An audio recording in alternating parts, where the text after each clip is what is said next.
Se me adelantó esto tanto, permítanme, jóvenes.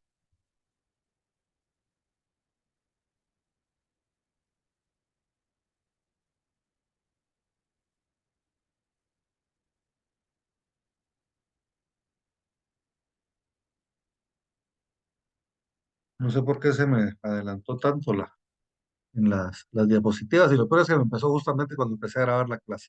Bien, buenas tardes, jóvenes. Hoy vamos a empezar a estudiar lo relativo a los comerciantes, a los comerciantes, ¿sabes? Porque los auxiliares los vamos a ver después.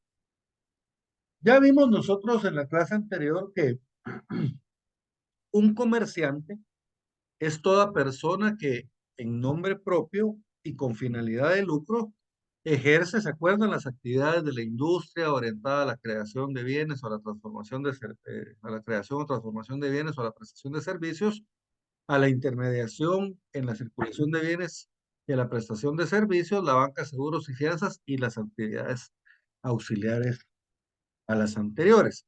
Entonces, de esto sacamos nosotros de que hay varias clases de comerciantes o hay tipos de comerciantes. Primero tenemos nosotros al comerciante individual, que cuando hablamos nosotros del comerciante individual nos vamos a estar refiriendo a personas físicas, como ustedes o como yo, que decidimos inscribirnos como comerciantes y empezar a ejercer el comercio, ¿verdad? Yo inscribo mi empresa individual, me inscribo como comerciante, e inscribo una empresa individual porque todo comerciante, individual o social, opera a través de una empresa mercantil. Entonces, inscribo mi empresa mercantil y empiezo a operar. Pongo una venta de hamburguesas en Willis Burger, se va a llamar.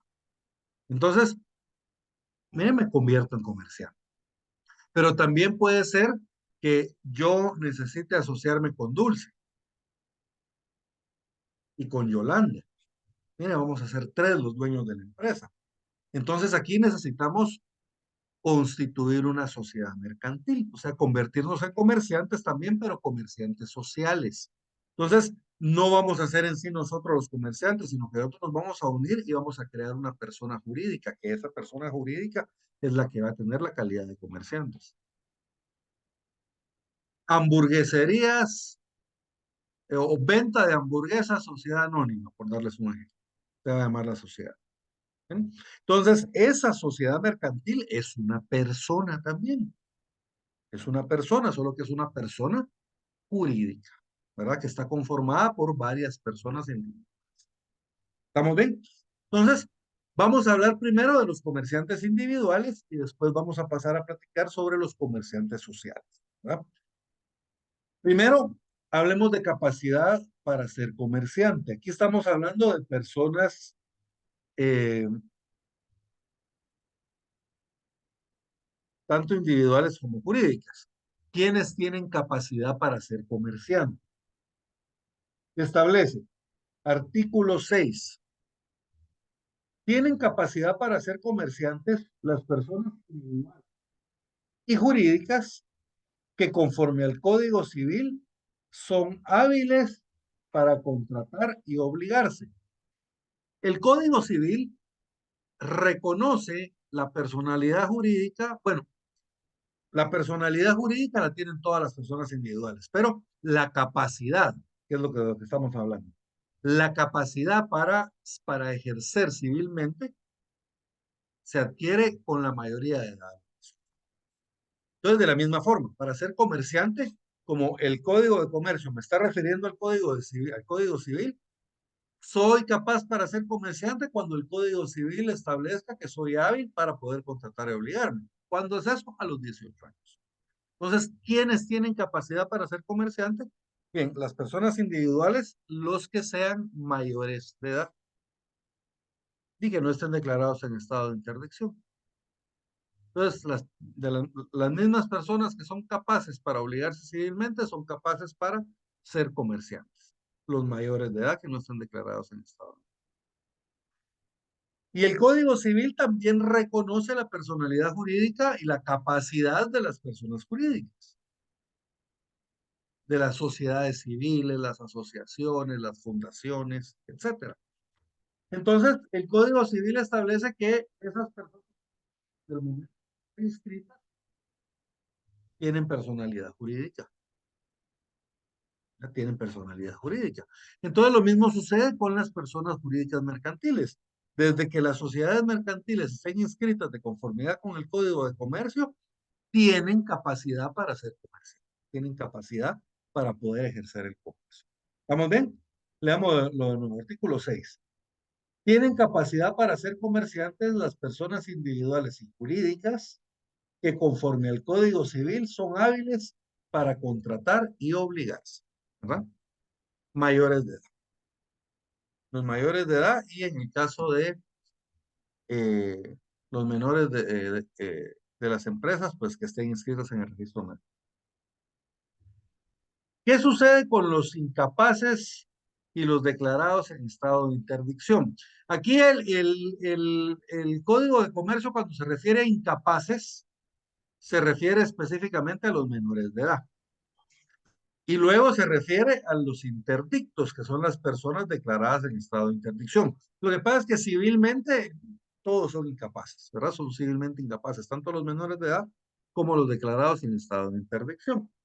Entonces, ¿qué pasa si un menor de edad es comerciante? Bueno, partamos de algo.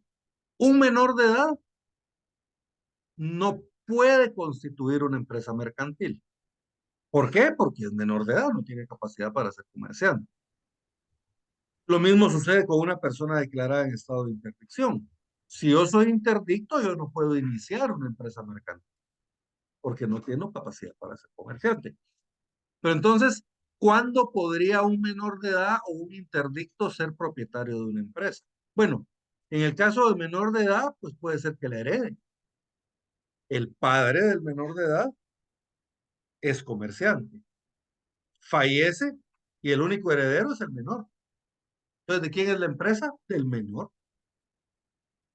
Entonces, miren, ahí tenemos un menor que es comerciante, que es propietario de una empresa.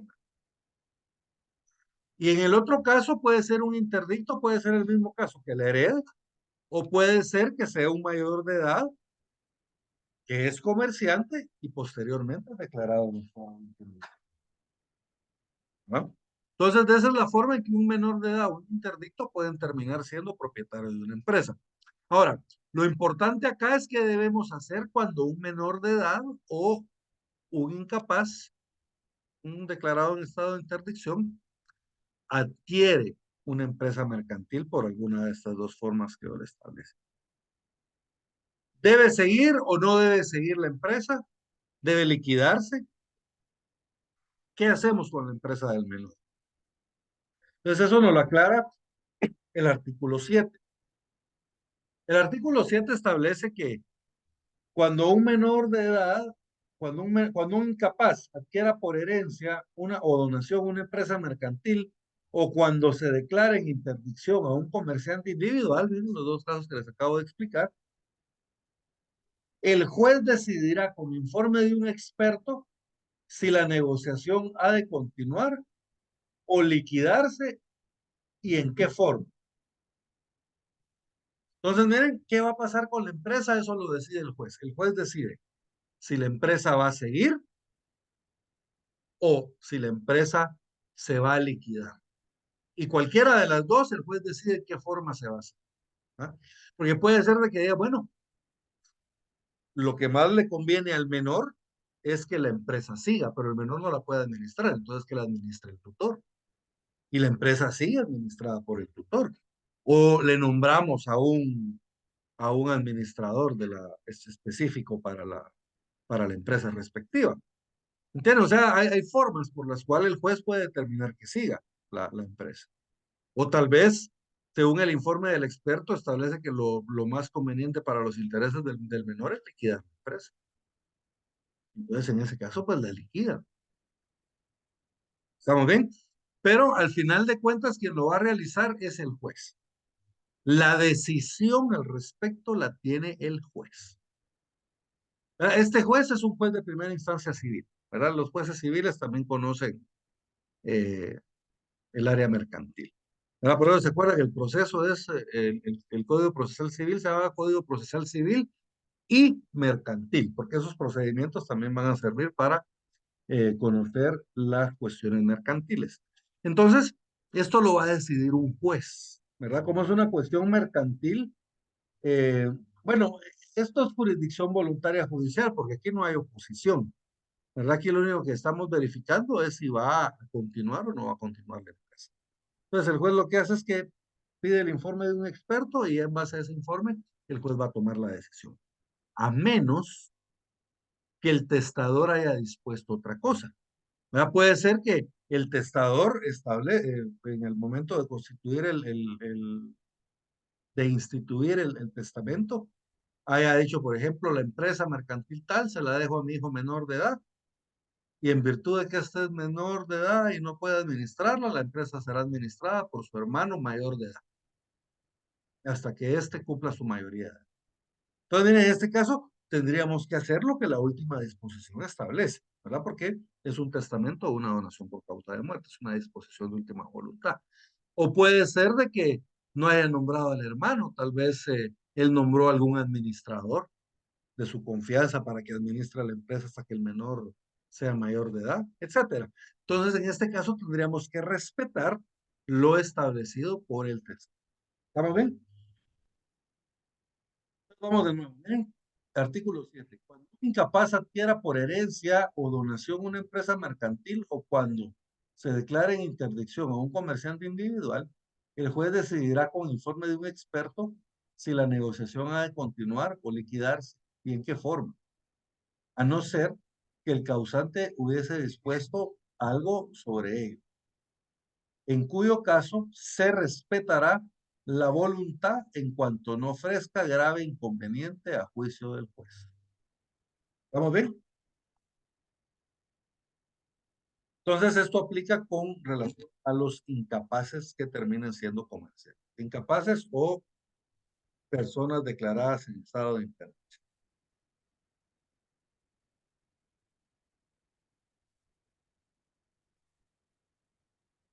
Los comerciantes pueden ejercer el comercio en Guatemala. Y fíjense que este artículo fue reformado en 1995 porque siempre han podido ejercer el comercio los extranjeros, pero antes tenían que pedir un permiso, ¿verdad? Tenían que solicitar. Y ya teniendo esa autorización, entonces ya podían ejercer el comercio. Ahora no. Ahora los extranjeros pueden ejercer el comercio libremente en Guatemala. Entonces, por ejemplo, puede venir un gringo o un costarricense o un salvadoreño o un mexicano de cualquier nacionalidad y puede venir a crear una empresa mercantil en Guatemala, irse como comerciante y ejercer el comercio. Esto lo hicieron porque, digamos, era una limitación para que los extranjeros pudieran ejercer el comercio. Tenían que estar sometidos a más burocracia, digamos. Muchas veces, imagínense, eso fue en 1995, en aquel tiempo eh, todavía no habían habían computadoras, pues, pero no habían redes, no estaba tan avanzado, todos los sistemas informáticos, no había internet todavía en Guatemala, o al menos internet para toda la gente, tal vez los bancos, algo así teníamos, pero en Guatemala pues, no teníamos las ¿cómo se podría decir? Las tecnologías que tenemos actualmente. Entonces esos trámites eran mucho más tardados. Entonces, y eso al final lo que provocaba era que disminuía la inversión. Entonces lo que se busca con esto es que los extranjeros vengan a invertir a Guatemala su dinero, ¿verdad? Y por eso es que se les da la libertad de que ellos tienen que cumplir únicamente los requisitos que cumplen los guatemaltecos, ¿verdad? Entonces, si viene como les digo, un gringo, un salvadoreño, un mexicano y quiere poner una empresa en Guatemala, la puede poner sin ningún problema, ¿verdad? La puede poner sin ningún problema, únicamente cumpliendo con los mismos requisitos que cumplirían los guatemaltecos. Entonces, comerciantes extranjeros. Los extranjeros podrán ejercer el comercio y representar a personas jurídicas cuando hayan obtenido su inscripción de conformidad con las disposiciones del presente código. sea, tienen que cumplir los mismos requisitos que tendríamos que cumplir algún guatemalteco para ser comerciantes o para representar a una sociedad. En estos casos, tendrán los mismos derechos y obligaciones que los guatemaltecos, salvo los casos determinados en leyes especiales. Puede ser que alguna ley especial sí exija algún requisito específico para los extranjeros, pero entonces se tendría que respetar lo establecido en la ley especial, pero de general, la forma general es que no se le debe exigir ningún requisito especial a un extranjero, ¿no? El ejemplo ahí podría ser cuando una sociedad constituida en el extranjero quiere operar en Guatemala. En este caso, ellos sí tienen que cumplir unos requisitos especiales, pero eso lo vamos a ver en su... ¿Estamos bien? Entonces, ¿pueden los comerciantes ser, eh, ejercer el comercio? ¿Pueden los extranjeros ejercer el comercio en Guatemala? Sí pueden, libremente. Únicamente tienen que cumplir los mismos requisitos que cumplen los guatemaltecos. Y en ese caso, pues pueden ejercer libremente el comercio.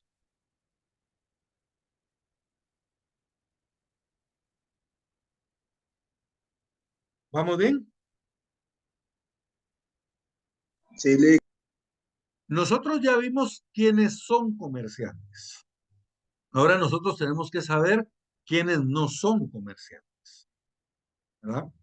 Son aquellas personas que ejercen actividades que en principio podríamos decir nosotros que podríamos considerar mercantiles o que son comerciantes, pero en realidad se encuentran en algún caso de excepción que la ley establece y por ese motivo no van a ser comerciantes. Entonces vamos a ver quiénes no son comerciantes. Primero establece la ley que no son comerciantes los que ejercen una profesión liberal. ¿Y quiénes ejercen una profesión liberal? Bueno, por ejemplo, los profesionales universitarios, abogados, doctores, psicólogos, ¿verdad? Hay por ejemplo, los ingenieros ellos tienden normalmente, aunque no siempre, a prestar más sus servicios en alguna industria, ¿verdad? A veces tienen sus propias empresas también, pero lo normal es de que van a prestar los servicios nuestros. Pero los abogados, por ejemplo, los abogados, algunos trabajan para empresas o para el Estado, pero la gran mayoría de abogados ejerce de forma liberal, o sea que tiene su propia oficina, ¿verdad? No, no tiene jefe, por decirlo así. Entonces, miren, todos esos profesionales, los médicos, igual que tengan sus clínicas, ellos ejercen una profesión liberal. A ellos o a nosotros no se les va a considerar como comerciantes, ¿verdad? También aquí entran no solo los profesionales universitarios, también las personas que ejercen profesiones técnicas. Por ejemplo, mecánicos, electricistas, un mecánico que tiene su taller, a él no se le considera comerciante, ¿verdad? Por ejemplo, un plomero que trabaja de forma liberal, ¿verdad? También a él no se le va a considerar comerciante. ¿Estamos bien? Entonces, el primer ejemplo, miren, los que ejercen una profesión liberal. Ahora, el segundo, este caso es bien interesante. Miren, los que desarrollan actividades pecuarias o similares, pecuarias, agrícolas o similares, en cuanto se refiere al cultivo y transformación de los productos de su propia empresa. Aquí me faltó la palabra de sus productos en la presentación. Por ahorita vamos a leer el artículo, el 9. Entonces, miren, las personas que desarrollan actividades agrícolas, pecuarias o similares en cuanto al cultivo o transformación de su propia empresa, de los bienes de su propia empresa. A mí se me viene aquí siempre el ejemplo de un amigo que se llama Juan, aquel es abogado, pero fíjense, pues Juan, aquel, el negocio, digamos, de su familia era que ellos tenían una finquita en Nueva Santa Rosa, y en esa finquita sembraban caña. Entonces yo cuando me dijo caña, automáticamente supe de qué me estaba hablando porque yo soy de Escuintla y yo toda mi vida viví con un cañal en la parte de atrás de mi colonia, porque hay un ingenio, mi colonia colindaba con el ingenio Concepción. Entonces yo siempre estuve familiarizado con la caña, nos metíamos a robar caña cuando éramos niños y todo. Entonces, eh, O a veces nos regalaban, nos estaban cortando caña, les íbamos a pedir caña a los cortadores y nos pasaban las varas de caña ya quemada. Nada que sabe diferente, por cierto, igual rica. Pero bueno, el caso es de que yo siempre estuve familiarizado con la caña. Entonces, cuando me dijo caña, yo rápido me puse a platicar con él y hablamos de la caña. Entonces, yo le digo, mira, ¿y para qué utilizan la caña ustedes? Porque yo, digamos, mi experiencia con la caña era que yo tenía un ingenio y ahí lo que fabricaban era azúcar, ¿verdad? Azúcar. Y otros derivados, ¿verdad? También melaza, panela, diferentes tipos de azúcar, pero principalmente azúcar, ¿verdad? Es el negocio de él. Pero mi amigo Juan me dice, no, fíjate que nosotros utilizamos la caña para hacer panela, rapadura le llamaban él. No, no, no, para hacer rapadura. Creo que la rapadura la panela, ¿no? Entonces ellos pues agarraban la cosecha de caña y la procesaban, ellos, fíjense pues, ellos cuidaban la caña. La caña se siembra y creo que da, creo que 5 cosechas. Y de ahí hay que sembrar de nuevo.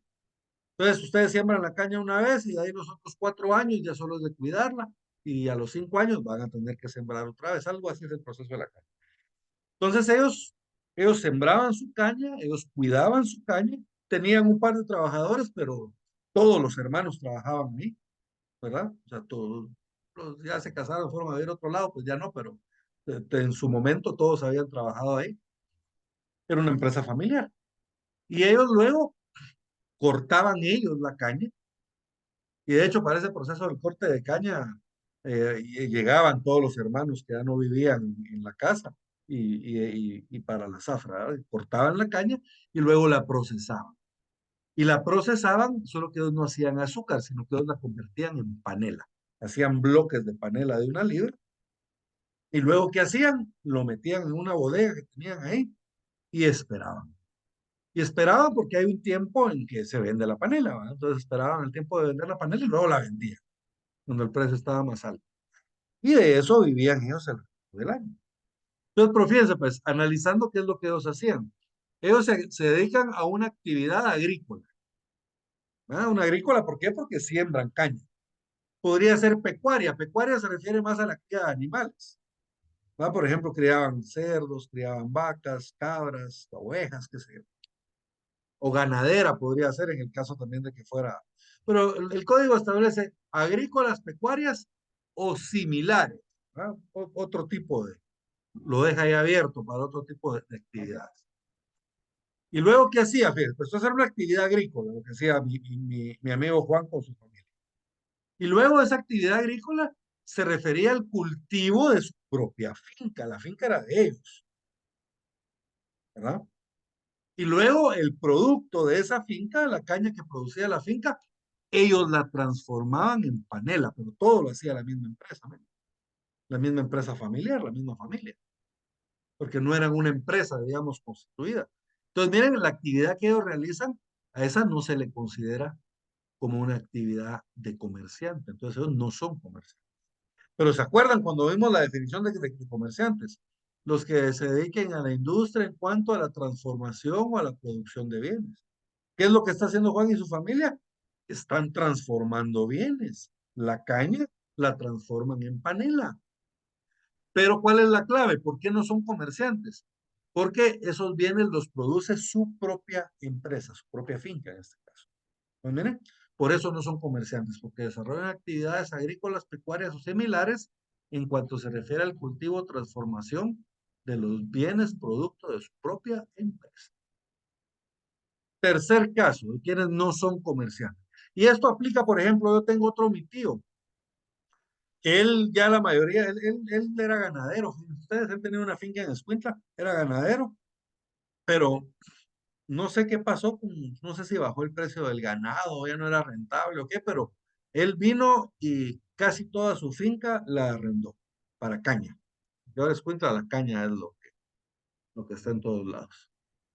Pero como él tiene su corazón de ganadero, entonces se quedó con su grupito de vacas lecheras y hasta la fecha las tiene.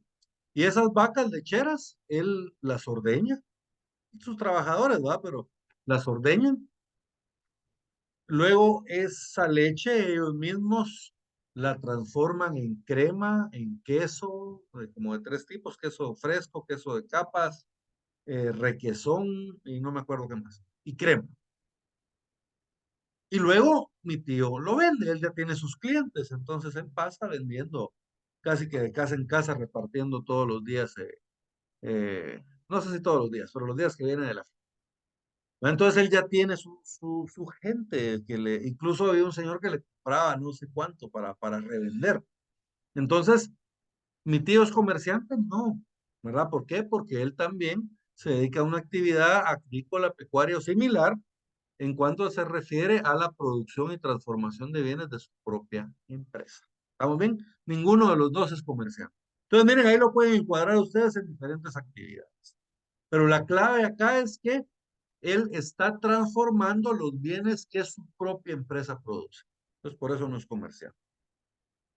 Ahora, por ejemplo, si yo comprara la leche, yo le compro la leche a tres, cuatro productores y luego la leche me la llevo a mi fábrica y la transformo en queso, en crema y luego la vendo. Ahí yo sí soy comerciante, porque yo no estoy produciendo la leche, ¿me entienden? Yo la compro y luego me la llevo se la compro a diferentes proveedores y luego me la llevo a mi empresa y yo la transformo. Entonces ahí yo ya no encuadro en este, en este ejemplo. Yo le decía al licenciado que me dio clases, el licenciado Castillo, le digo, mire, Lic, ¿y el ingenio entonces es comerciante o no es comerciante? Porque el ingenio prácticamente hace lo mismo, siembra su finca con caña y la transforma, solo que en azúcar, y luego la vende. Pero me dice, ellos sí son comerciantes. ¿Por qué? Les digo, porque ellos son sociedades mercantiles. ¿Ah? Si ustedes van, por ejemplo, verán Ingenio Concepción, Sociedad Anónima. Ingenio Pantaleón, Sociedad Anónima. Entonces ellos son sociedades mercantiles. Y se acuerdan, las sociedades mercantiles tienen la calidad de comerciantes, cualquiera que sea su objeto, vimos en la clase anterior. Entonces, por eso es que el ingenio sí es comerciante. Tercer caso, de quienes no son comerciantes. Fíjense pues, aquí hay dos en uno. Los artesanos que solo trabajen por encargo o que no tengan almacén o tienda para la venta de sus productos. Entonces, miren, aquí hay dos. Uno, los que solo trabajan por encargo. Y otro, el que él no trabaja por encargo, él sí está haciéndolo constantemente, pero no tiene almacén o venta para sus productos. Aquí se me ocurren dos. En el primero, los que solo trabajan por encargo, tengo mi tía Carmen, ella es especialista en hacer manualidades. Cualquier manualidad que ustedes le pongan, ella la hace, aunque nunca la haya hecho antes. Tiene una habilidad natural para eso. Y de hecho, ella ha vivido toda su vida de eso, ¿verdad? Hay unos 15 años, mire, Carmen me hace los recuerditos, sí. Mire que hay un baby shower y sí, y así, ¿verdad? Hizo un lazo una vez de un matrimonio que se lo llevaron para Estados Unidos. La patoja se iba a casar en Estados Unidos. Se recorrió un montón de lugares de México viendo lazos y ninguno le gustó. Cuando vio el que había hecho mi tía de un material que se llama migajón, les enseñaría mis fotos de boda porque ella me hizo el mío también, pero bueno, el caso es de que era una cosa bien detallada, digamos, era una cosa muy, muy, muy bonita que tenía mucho arte, pero ella solo trabaja por encargo. ¿Verdad? Ella, cuando le hablan, ella va a comprar los materiales y lo hace, ¿verdad? No es que siempre lo esté haciendo. Lo que pasa es de que sí la gente la conoce, entonces sí le hablan mucho, ¿me entiendes? Entonces sí se mantiene con trabajo, pero solo trabaja por encargo. No hace nada para vender, hace solo por encargo. Segundo ejemplo, cuando yo estaba en la universidad, yo creo que en la universidad donde están ustedes no hay de eso, pero en mi universidad en la San Carlos, era muy común que uno entraba a la universidad, iba caminando y de repente se encontraba a unos peludos vestidos de negro regularmente, con una especie como de mantel, una tela negra o a veces roja, y ahí mantenían ellos colocadas artesanías que ellos mismos hacían. Regularmente, a veces estaban haciéndolas ahí mismo. Cuando uno llegaba a ver, entonces ahí dejaban de trabajar y ya lo atendían a uno. Entonces, miren, ellos también son artesanos. Y ellos, como les digo, sí normalmente se mantienen haciendo. ¿verdad? Normalmente se mantienen haciéndolo porque cuando uno llega ahí están ellos trabajando. Había unos que hacían figuritas con alambres, algunos collares, que piedritas, un montón de cosas. Miren que cosas que a veces uno decía, pucha, ¿esto qué es? Y, es tal cosa, ¿va? Entonces son artesanos, se dedican a hacer artesanías. Solo que ellos, la característica es que ellos no tienen lugar de venta para sus productos, no tienen tienda o almacén. Entonces, por ejemplo, yo aquel a veces lo encontraba en algún lugar, en algún punto de la universidad, a veces estaba por otro edificio, a veces me lo encontraba cerca de Tical Futura, ahí en la pasarela de Tical Futura. Aquí está el peludo este que me encontraba en la universidad. Y entonces son artesanos, ¿verdad? Son artesanos, pero a ellos no se les considera comerciantes, ¿verdad? ¿Estamos bien? Entonces, miren quiénes no son comerciantes, los que ejercen profesión liberal, los que desarrollan actividades agrícolas, pecuarias o similares en cuanto se refiere al cultivo o transformación de los bienes de su propia empresa, y los artesanos que solo trabajen por encargo o que no tengan almacén o venta. Artículo 9. Por favor, Dulce.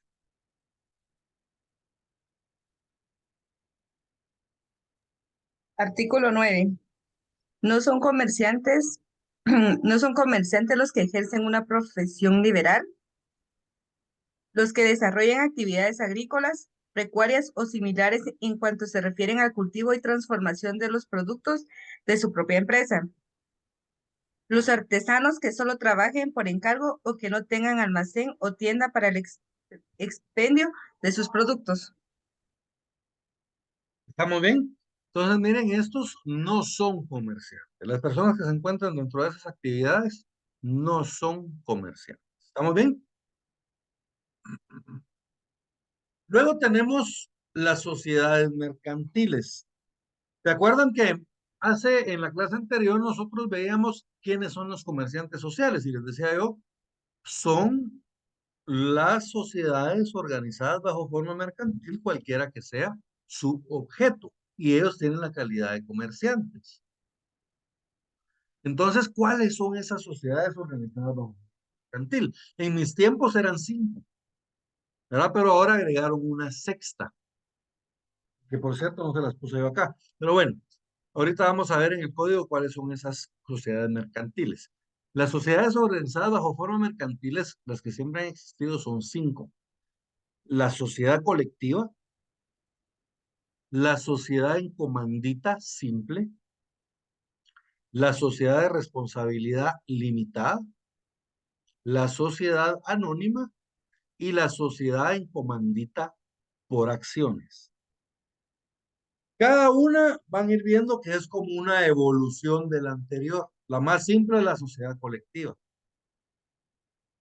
Luego en la comandita simple ya se cambia la responsabilidad de alguna forma.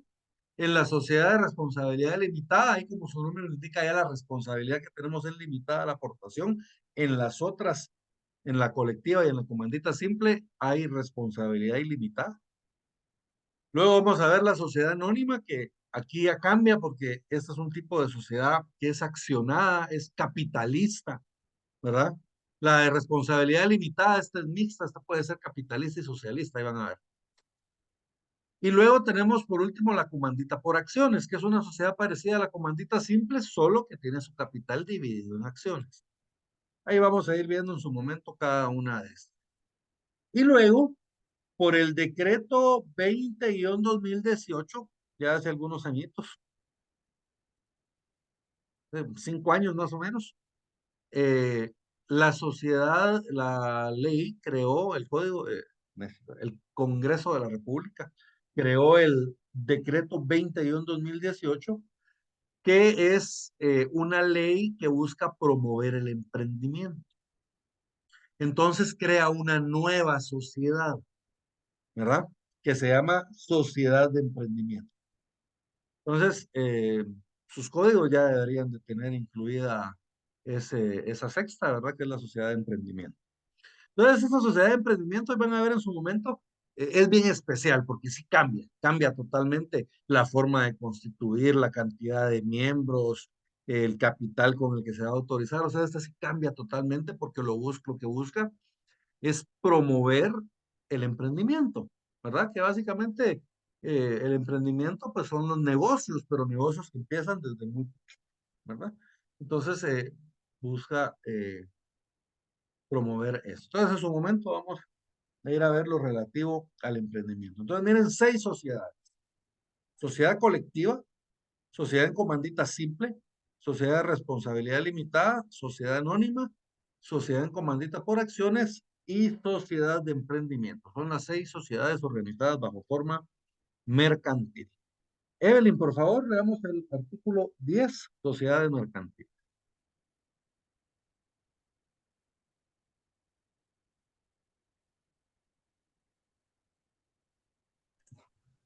Artículo 10. Sociedades mercantiles. Son sociedades organizadas bajo forma mercantil exclusivamente las siguientes. 1. La sociedad colectiva. 2. La sociedad en comandita simple. 3. La sociedad de responsabilidad limitada. 4. La sociedad anónima. 5. La sociedad en comandita por acciones. Número 6. La sociedad de emprendimiento. Solamente licenciado. Solamente. Y por último, la sociedad de emprendimiento, que les digo que esta es la más nueva. ¿Verdad? Las otras 5 han existido desde que se creó este código. Pero esta última, la sociedad de emprendimiento, esta fue creada en el 2018. Miren, hace apenas 5 añitos. Entonces, vamos a estudiar cada una de estas sociedades organizadas bajo forma mercantil. ¿Estamos bien? Sí, Cónyuges. Pueden ser comerciantes. Cuando hablamos de cónyuges, hablamos de el marido y la mujer, el esposo y la esposa, los casados. Pues. ¿Pueden ejercer el comercio? Sí, ¿verdad? Cuando hablamos de ejercer el comercio, nos referimos a ejercerlo juntos, porque si el marido ejerce el comercio por su lado y la mujer o la mujer ejerce el comercio por su lado, pues ahí no hay ningún problema, ellos son comerciantes individuales. Pero aquí se refiere esto a si ellos juntos pueden ejercer el comercio. Entonces el esposo y la esposa, los cónyuges, ellos sí pueden ejercer juntos el comercio, a menos que uno sea auxiliar del otro. Por ejemplo, si yo soy el comerciante y mi esposa es la factor, o al revés, ella es la comerciante y yo soy el factor de la empresa. El factor es como el administrador de la empresa. Es aquella persona que se dedica a administrar una empresa mercantil, pero que no es el comerciante. Porque lo normal es que el comerciante individual y administre su empresa. Pero si yo tengo un administrador, ese administrador, el nombre correcto es factor, ¿verdad? Cuando se trata de una empresa individual. ¿Estamos bien? Entonces, miren, sí pueden ser comerciantes los cónyuges. Artículo 11. Por favor, Dulce.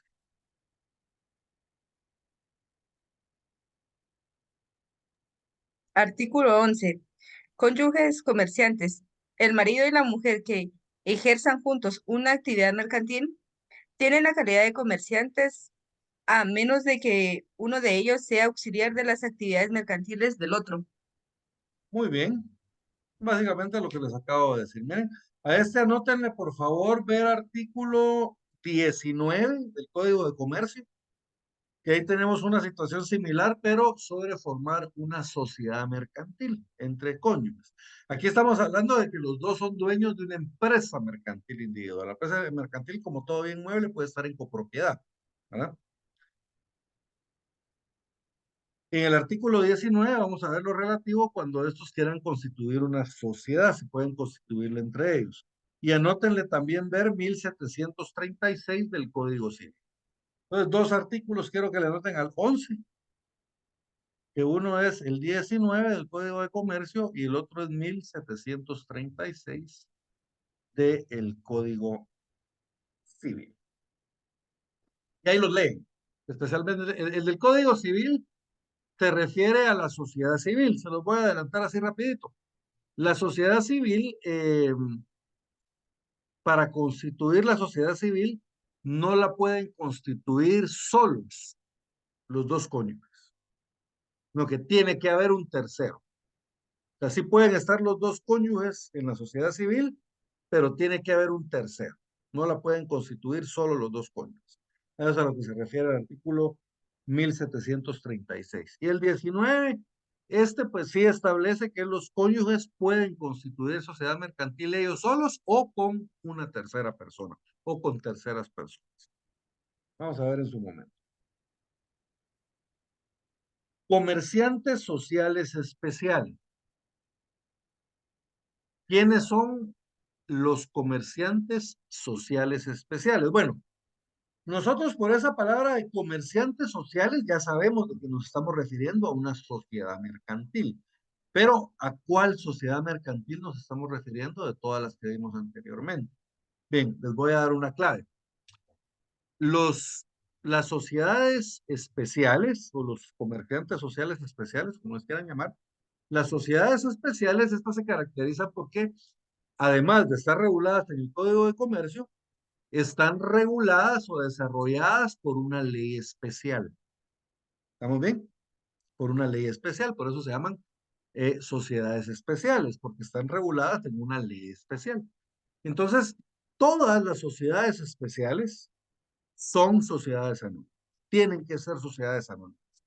Entonces, por ejemplo, los bancos, las financieras, las afianzadoras, las aseguradoras, los almacenes generales de depósito, la bolsa de valores, etcétera. Todas esas que están reguladas en leyes especiales tienen que ser sociedades anónimas. Entonces, cuando se refieren ustedes a comerciantes sociales especiales, siempre nos vamos a estar refiriendo a sociedades anónimas. ¿Estamos bien? Porque todas esas leyes especiales que las regulan establece que tienen que ser sociedades anónimas para poder ser almacén general de depósito, banco, etc. ¿Estamos bien? Entonces, ¿cuáles son los o quiénes son los comerciantes sociales especiales? Son aquellas sociedades anónimas que, además de estar reguladas por el Código de Comercio, están reguladas por leyes especiales, ¿verdad? Por eso se llaman sociedades especiales. Por ejemplo, un banco. Un banco es una sociedad anónima y la sociedad anónima está regulada aquí en el Código de Comercio, lo vamos a ver más adelante. Pero esa sociedad anónima que queremos nosotros constituir para que sea banco, tiene que tener unos requisitos especiales. Y esos requisitos especiales están en la ley de bancos y grupos financieros. Lo mismo pasa con el almacén general de depósito. El almacén general de depósito es una sociedad anónima y aquí están regulados los requisitos de la SA. Pero esa sociedad anónima, como es especial, tiene requisitos especiales, tanto para su función como su constitución como para su funcionamiento. Entonces, esos requisitos especiales están en la ley de almacenes generales de depósito. ¿Vamos bien? Por eso se llaman sociedades anónimas especiales o comerciantes sociales especiales. Algunos ejemplos de esta: bancos, aseguradoras, reaseguradoras, afianzadoras, reafianzadoras, financieras, bolsa de valores, almacenes generales de depósito, etc. ¿verdad? La ley nos da aquí algunos ejemplos. Artículo 12, por favor, Nardi.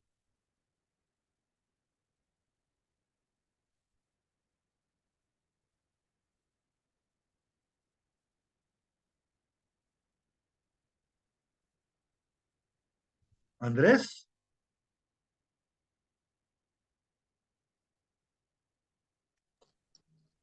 Sí, licenciado. ¿me podría leer el artículo 12, por favor? Sí, con gusto. Muchas Artículo 12. gracias. Bancos, aseguradoras y análogas. Los bancos, aseguradoras, reaseguradoras, afianzadoras, reafianzadoras, financieras, almacenes generales de depósito, bolsa de valores, entidades mutualistas y demás análogas se regirán en cuanto a su forma, organización y funcionamiento, por lo que dispone este código en lo que contravenga sus leyes y sus disposiciones especiales. La autorización para constituirse y operar se regirá por las leyes especiales aplicables a cada caso. Entonces, mire, se va a regir por este código, pero en cuanto no contravenga sus leyes especiales. Y en general establece, mire, la autorización para constituirse y operar se regirá por las leyes especiales aplicables a cada caso. O sea, si lo que yo quiero constituir es un almacén general de depósitos, tengo que cumplir con los requisitos que establece la ley de almacenes generales de depósitos.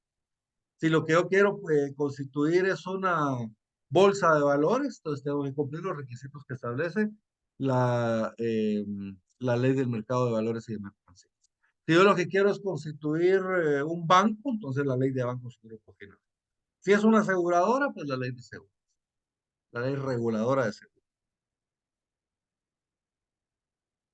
¿Vamos bien hasta acá? ¿Alguna duda?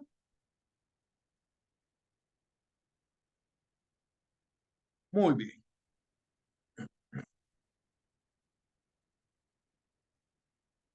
Instituciones y entidades públicas.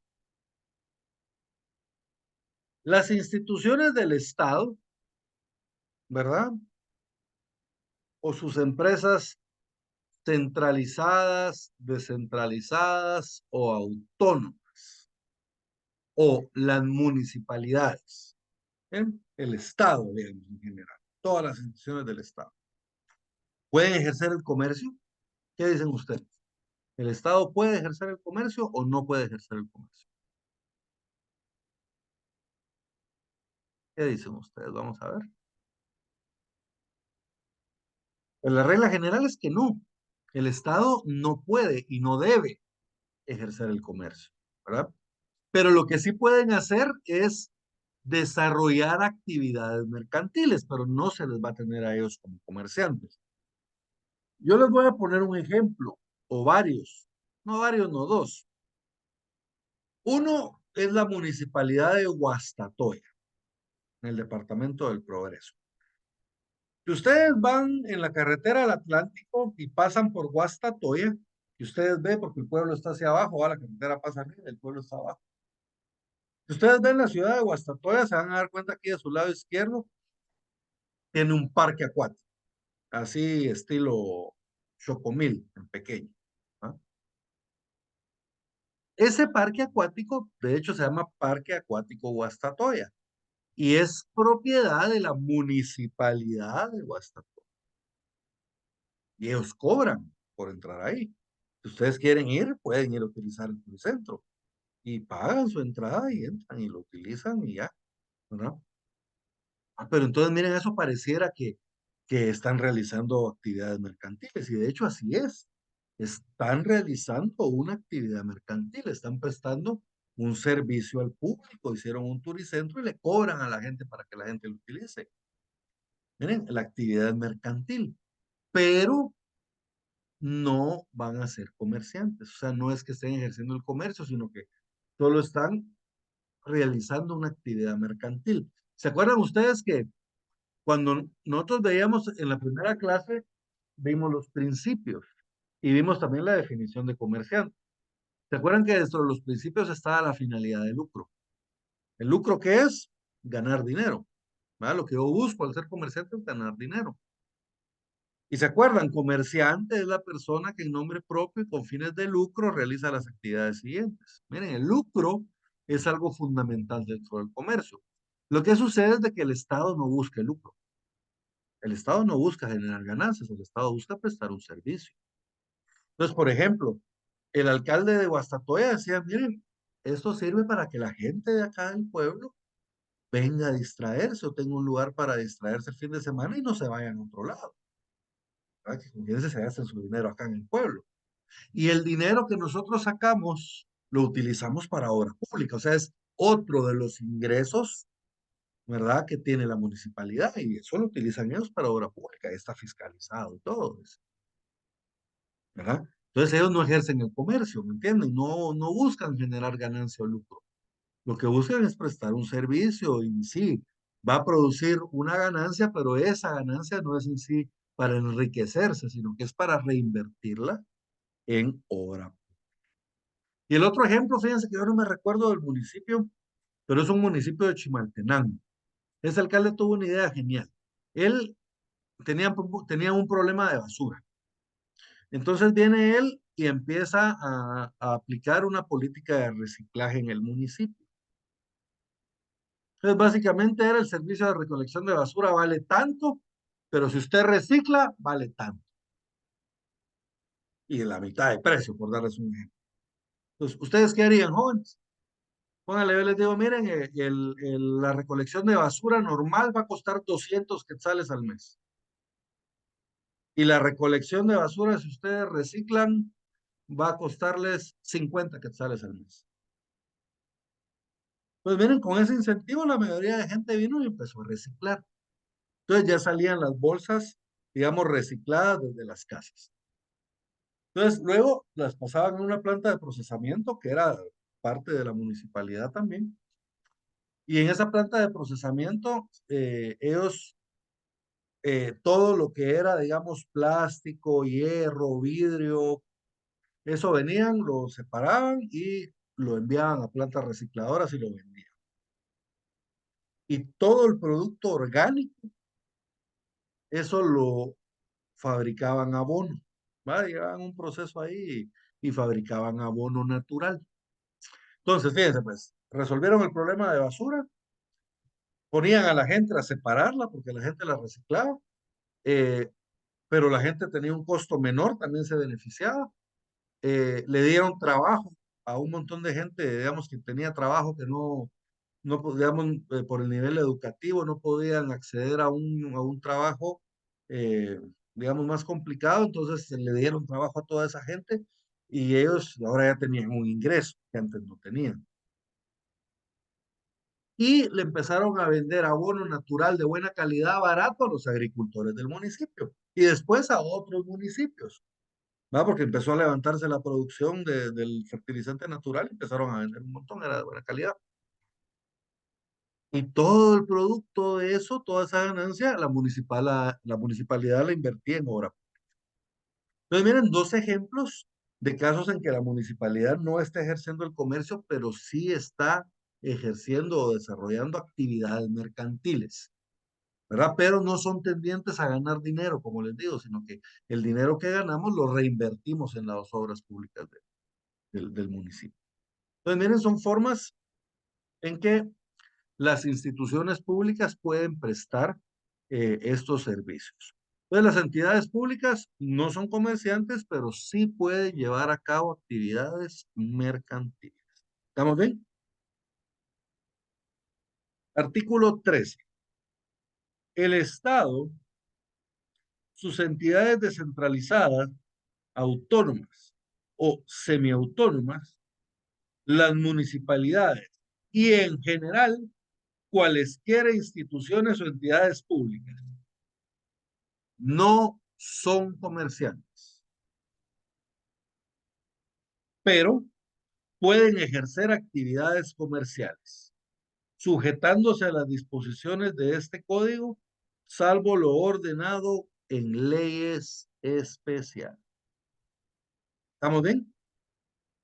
Entonces, puede ser comerciante el Estado? No. Ninguna entidad del Estado puede ser comerciante, pero sí pueden realizar o ejercer actividades mercantiles.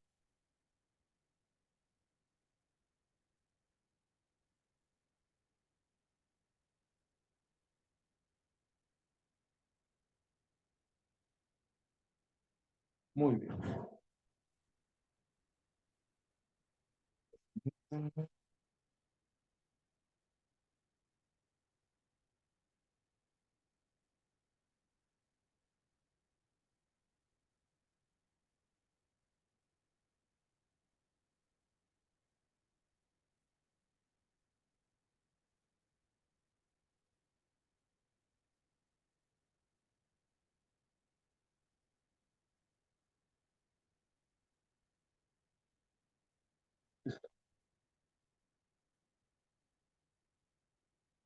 Estaba buscando una forma. Bien, ahora platiquemos sobre las sociedades mercantiles. Si se dan cuenta, ya terminamos el capítulo 1, que este se refería a las disposiciones especiales, ¿verdad? Ahorita seguimos siempre dentro de estas, el título 1 es los comerciantes y el capítulo 1 son disposiciones especiales. Y ahorita ya nos vamos a referir directamente a los comerciantes sociales, a las sociedades mercantiles. Entonces, miren, capítulo 2 de las sociedades mercantiles, disposiciones generales. Entonces, ya vamos a empezar a platicar específicamente sobre las sociedades mercantiles. Pero el día de hoy vamos a empezar por saber qué es una sociedad mercantil o qué es una sociedad organizada bajo forma mercantil. Fíjense que las sociedades organizadas bajo forma mercantil pues tienen ciertas características. Como su nombre lo indica, son personas jurídicas. Esto implica que tienen personalidad jurídica, ¿verdad? La personalidad es esa investidura que la ley le otorga a las personas para que puedan actuar dentro del ámbito jurídico. O sea, pueden ser sujetos de derechos y obligaciones. Entonces, cuando nosotros nos unimos, digamos, Evelyn, Dulce y yo, nos unimos en una sociedad anónima. ¿Se acuerdan? Venta de hamburguesas, sociedad anónima, se llama nuestra sociedad.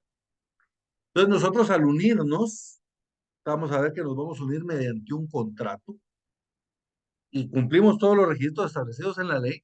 Nosotros lo que vamos a crear es una persona que puede ser sujeto de derechos y obligaciones. Puede comprar casas, puede comprar carros, puede contratar con otras personas, puede contratar empleados, puede contratar servicios, como que si fuera una persona. Lo único que no es una persona física, sino que es una persona jurídica, una persona intangible.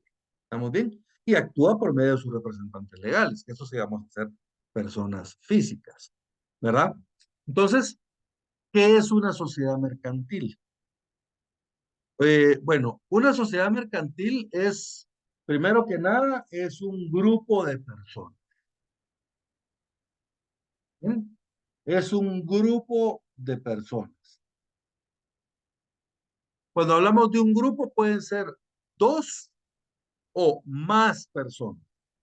Salvo el caso de la sociedad de emprendimiento, que esa es otra cosa, pero ahí vamos a hablar en su momento. Lo normal es de que sean dos o más personas. ¿Más? ¿Cuántas? Pues no hay límite. Bueno, hay algunas sociedades, por ejemplo, como la sociedad de responsabilidad limitada, que esta tiene límite de socios, son 20. Pero de ahí en las demás no hay un límite de socios. La sociedad anónima pueden haber miles de socios, ustedes quieran. En este caso se les llama accionistas, porque es una sociedad anónima. Entonces, es un grupo de personas. Es un grupo de personas, dos o más, que se unen y se unen con finalidad de lucro. O sea, lo que estamos buscando nosotros tres al asociarnos es generar dinero, ganancias, ¿verdad? Hacer pisto, como decimos en mi pueblo.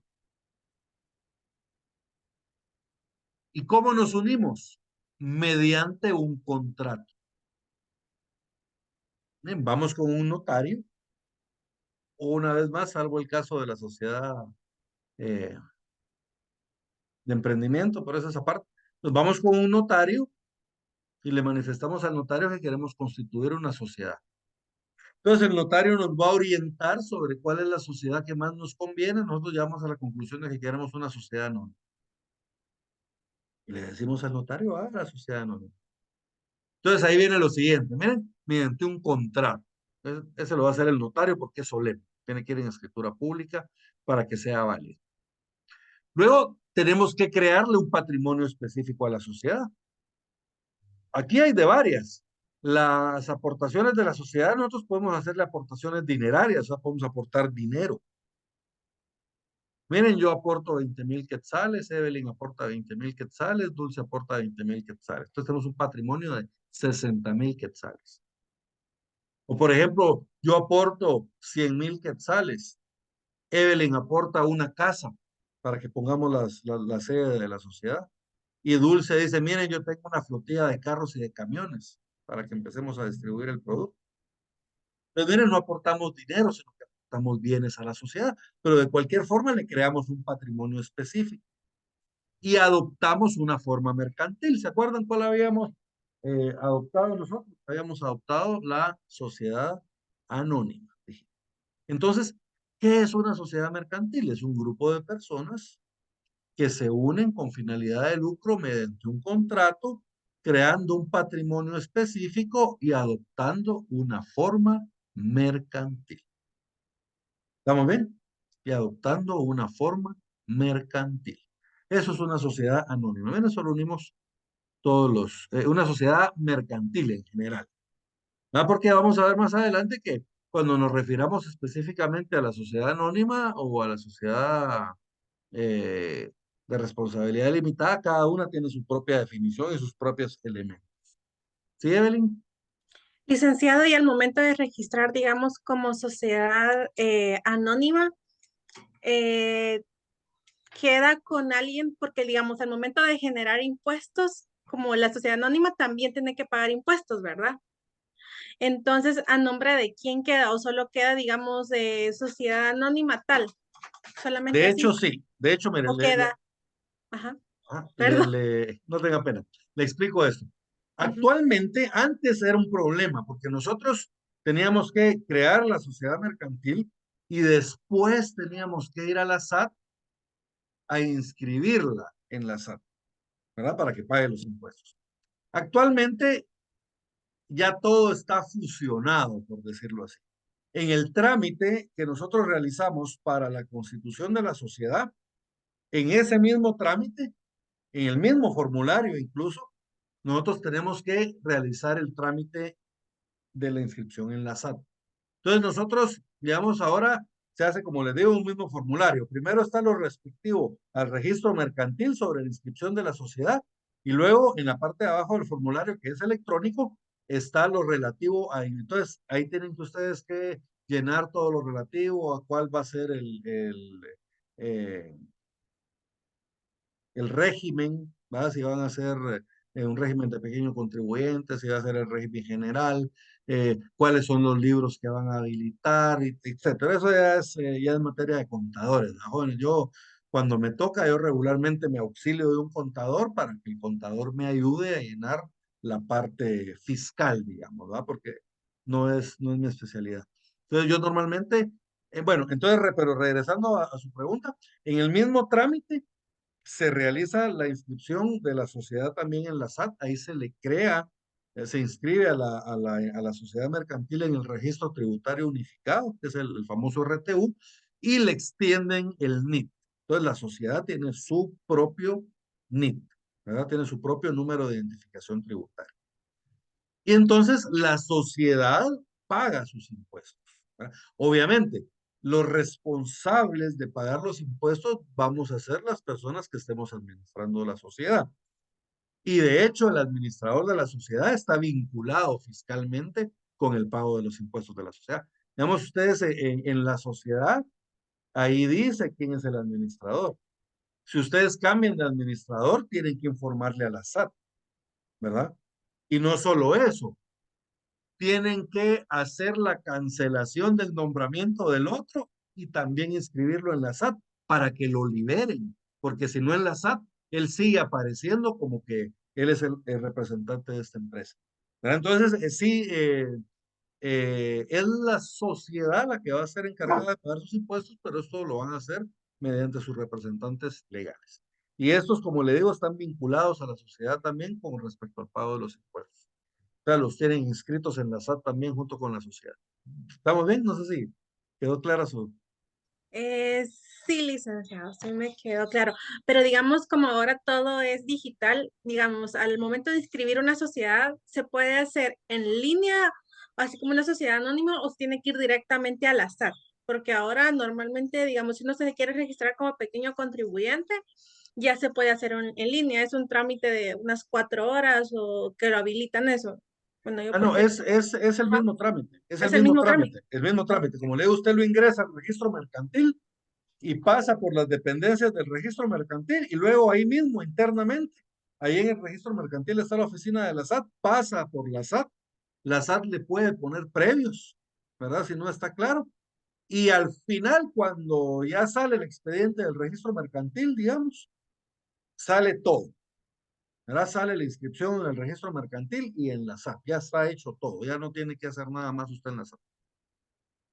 Y ahora el registro mercantil ya autorizó o ya tiene, no es que los haya autorizado, porque están autorizados, sino que ya habilitó, es la palabra, ya habilitó las inscripciones de sociedades en línea, ¿verdad? Entonces ahora todo el trámite del que estamos hablando, ya usted lo puede hacer en línea completamente, ¿verdad? El trámite del registro mercantil, me refiero.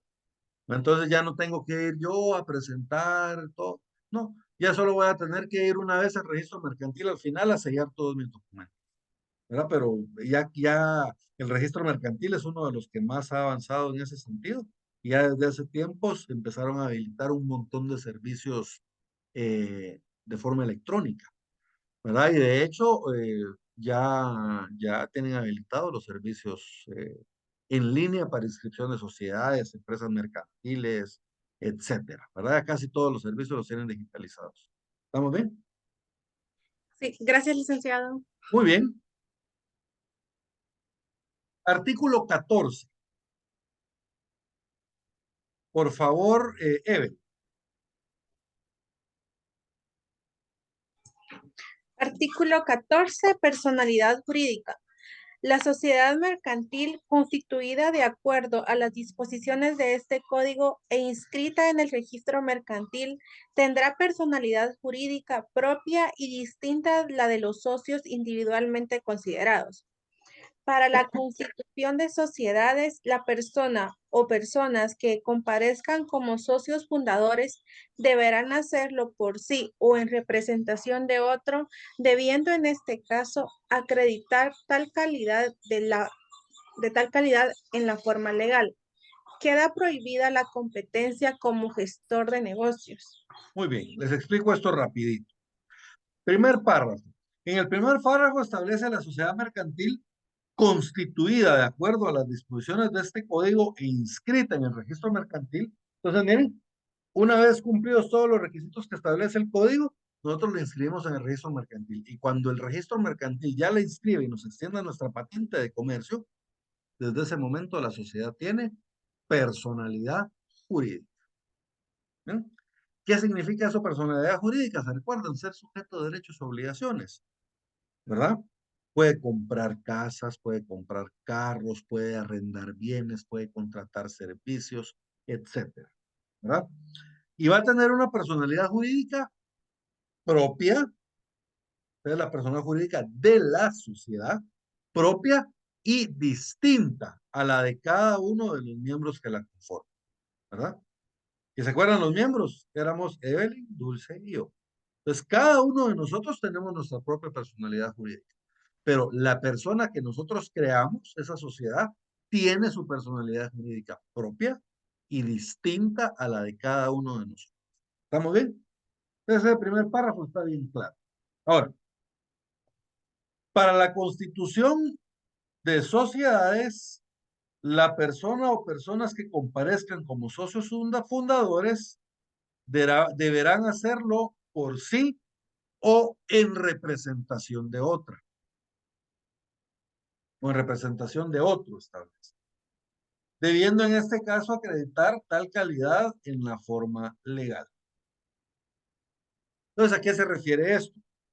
Cuando nosotros vamos a comparecer a la sociedad, podemos comparecer en nombre propio. ¿Se recuerdan quiénes somos los socios fundadores? Dulce, Evelyn y yo.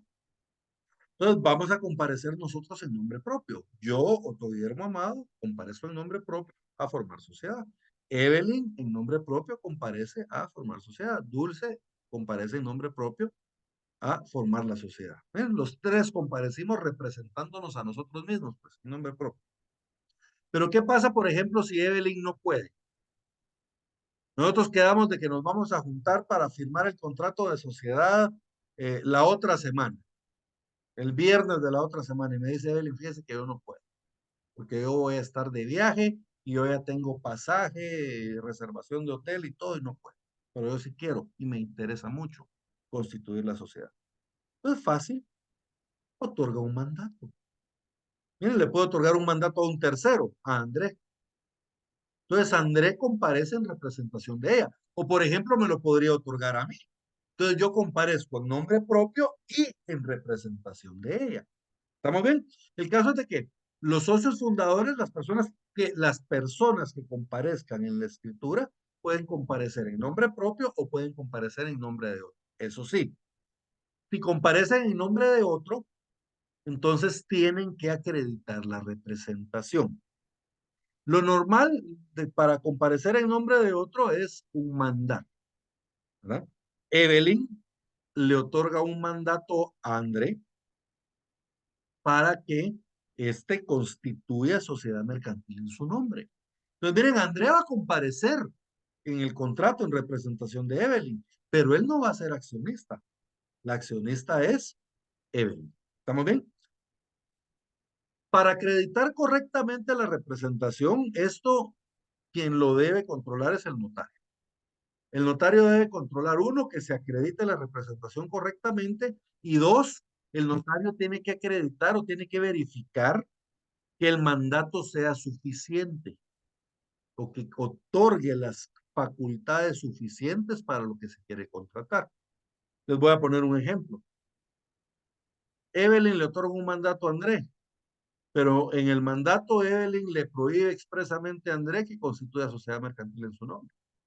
Entonces, miren, el mandato que André tiene no lo puede utilizar para eso, y eso lo califica el notario. ¿Estamos bien? Entonces, se le pone a la vista. André le pone a la vista el testimonio de la escritura pública en el que Evelyn lo nombró como su representante, como su mandatario. Entonces, el notario revisa, el notario tiene que leer todo el mandato y verificar si André tiene facultades suficientes para realizar el contrato en nombre de Evelyn. Bueno, supongamos que sí las tiene. Entonces, el notario ya verificó que sí las tiene. Entonces, ahora lo tiene que hacer constar en el contrato. Entonces, comparece André de tal edad y ponemos todos los datos de André. ¿Quién comparece en su calidad de mandatario general con representación y cláusula especial de Evelyn Sánchez? Calidad que acredita con testimonio de la escritura pública número 25, autorizada en la ciudad de Guatemala el día 12 de noviembre de 2022 por el notario Juan José Chinchilla. ¿Estamos bien? El cual se encuentra debidamente inscrito en el registro de poderes del organismo judicial. ¿Estamos bien? Y luego, miren, yo ya describí el documento. Yo ya describí todo el documento. Y ahora tengo que hacer una declaración. Eso está en el Código de Notariado. El notario declara que de conformidad con la ley y a mi juicio como notario, la representación ejercida es suficiente para el acto contrato que se pretende realizar. También aquí el notario, él declara que él ya calificó el documento y que él ya verificó que ese documento que esa representación le da las facultades suficientes para actuar dentro de ese contrato. Eso lo tiene que declarar el notario. Si el notario no hace esa declaración, no lo inscribe en el contrato. ¿Verdad? Porque la ley establece que el notario lo tiene que hacer. Está en el artículo 29 del Código de Notariado. Entonces, esa es la forma en que vamos a acreditar la representación. Entonces, miren, tienen que exhibir el documento con el que se está acreditando la representación en original, ¿verdad? El testimonio en original, y el notario lo califica. Y cuando el notario ya lo califica y verifica que siguen los requisitos, tiene que hacer esa declaración establecida en la ley, ¿verdad? Y debe de describir en el contrato todos los datos que les mencioné sobre el documento con el que se acredita la representación. Entonces, yo puedo comparecer en nombre propio o puedo comparecer en representación de otra persona a constituir sociedad. ¿Estamos bien? Otro ejemplo, supongamos de que uno de los socios fundadores de la sociedad va a ser otra sociedad. Eso se puede. Porque se acuerdan, las sociedades son personas jurídicas capaces de contraer derechos y obligaciones. Entonces, fíjense, pues, vamos a ser los socios, Dulce, Evelyn y yo. Y además, otra sociedad anónima que se llama la Hamburguesería Sociedad Anónima. Entonces, miren quién comparece en nombre de la sociedad, el representante legal, el administrador único, el gerente general, depende a quien tengan inscrito como representante legal. Y él sería quien comparecería dentro de la escritura. Solo que en este caso no lo va a hacer como mandatario, sino que lo va a hacer como administrador único de la sociedad. ¿Sí, Dulce? Licenciado, yo tengo una pregunta. Así como las personas que tienen tres empresas, por decirlo así, ¿por qué? Vamos a ver. Sí, ¿por qué la SAT no deja? Es que le comento, donde yo trabajo como asistente en aduanería. Entonces, tengo un cliente que tiene varias empresas. Ese cliente, siempre que trabajamos con las famosas ducas que le dicen para registrar todo lo que ellos ingresan a Guatemala, em, dicen que no, que mi jefa siempre dice, ¿verdad? Que la SAT no se puede enterar de que él tiene más de dos empresas, porque si no le cierran ¿cómo se llama? Una de las empresas. ¿Por qué? ¿A qué se ve? No sé si me di a explicar, licenciado. Sí, son empresas individuales las que él tiene. Em, Todas son de él, pero por lo que tengo entendido, todas tienen diferente nombre y todas están registradas a nombre de él. Sí, pues yo por lo Digamos, que yo le entiendo que son empresas individuales, como que yo tuviera tres empresas individuales diferentes registradas a mi nombre, ¿verdad? ajá.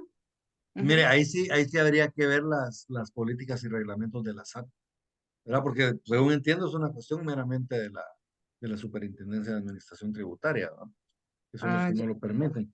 Entonces sí habría que ver la regulación, porque realmente no hay un límite para que la persona tenga empresas. ¿Y las empresas se dedican a lo mismo o son de diferente, Todas se dedican a lo mismo. todas se dedican a lo mismo? Ujú. Me imagino que sea, tal vez es por eso. Y lo que pasa es que tal vez la SAT de alguna forma considera que está tratando de defraudarse o algo así, ¿verdad? Entonces tal vez por eso no lo permite, pero ahí sí que habría que ver la regulación de la SAT. Desde el punto de vista meramente mercantil, yo no veo ningún problema para que una persona pueda tener tres o más empresas. La ley Mm. no lo prohíbe, digamos. ¿Sí, Alexander? Sí, solo, perdón la interrupción, con lo que dice la compañera Dulce sobre relacionado sobre las ducas. Yo trabajo también en lo que es UPS y manejamos lo que es exportación. Mantenemos actividad con aduana por parte del aeropuerto donde está Convexin en zona 13. Ajá. Y la relación en que dice la compañera de las ducas es una documentación que, bueno, nosotros en UPS le decimos que ellos les dan como el visto bueno de la mercadería que sale o entra. En ese sentido, lo que dice la compañera, que a veces lo que pasa es como que tal vez las empresas no quieren dar a declarar todos los impuestos que genera al realizar esa duca. Por eso tal vez corre el riesgo la empresa de que sea multada o sea en su cierre total. Porque, por ejemplo, en lo que es UPS, tengo yo entendido, porque nosotros hacemos exportación de flores para Estados Unidos, a Miami, y vemos ese igual, ese tipo de papelería, lo que son las ducas y la duca resumida, que Dulce las conoce. Y lo que pasa que en momentos así como de aduana nosotros, tengo yo entendido por los compañeros que en carga general, creo que se paga menos que a mandar por ejemplo, así como nosotros le llamamos lo que es el courier, que es paquetería, que supuestamente, entre comillas, esa exportación solo debería hacer muestras, pero lo que hacen los clientes es de que ellos ya no mandan una muestra, sino que ya son ventas redondeadas que mandan y son declaradas como muestras. Entonces, en esa razón es donde tal vez yo entiendo y le comprendo a Dulce que es por el motivo y el miedo que tal vez les da para que no puedan tener ya sea multas o SAT Cancelación. literalmente pues ya tomen cartas en el asunto con esos tipos de clientes. Sí, pues. Ok, excelente. Muchísimas gracias, Alexander. No sé si ahí se, se resolvió un poquito la duda, porque como les digo, realmente esa no es mi especialidad en lo específico. Pero yo desde el punto mercantil no veo ningún problema, pero puede ser desde el punto de vista de la SAT, pues, que sea algún tipo de problema. Muy bien. Jóvenes, vamos a terminar la clase el día de hoy acá. Eh, Espero que les haya gustado. Nos vemos la próxima semana a la misma hora para continuar con las sociedades mercantiles. ¿Está bien? Voy a tratar de subirles el video de una vez en unos momentos y les mando el mensajito. Jóvenes, antes les quiero recordar, no sé si alguien me puede hacer el favor de hacer el grupo de WhatsApp porque a veces es más fácil enviarle la información por ahí. Con gusto, Lick. Muchas gracias, Luis. Le voy a pasar por acá por el chat ahorita mi teléfono para que me agregue. Ok, Lick. Es mire, 5770-9256. Y a la orden para todos jóvenes, si alguna duda o algo, ahí me escriben y con mucho gusto yo trataré de resolverse. Entonces, nos vemos la próxima semana, jóvenes. Como siempre fue un gusto y ahí estudian bastante. ¿Ah? No va a ser que un día de esto se me ocurra hacer examen ahí corto o algo así, no es. ¿Ah? Muy bien, jóvenes, se me cuidan mucho y que pasen un feliz domingo y una feliz semana. Gracias, Feliz Lick. tarde, Feliz descanso. licenciado. Saludos.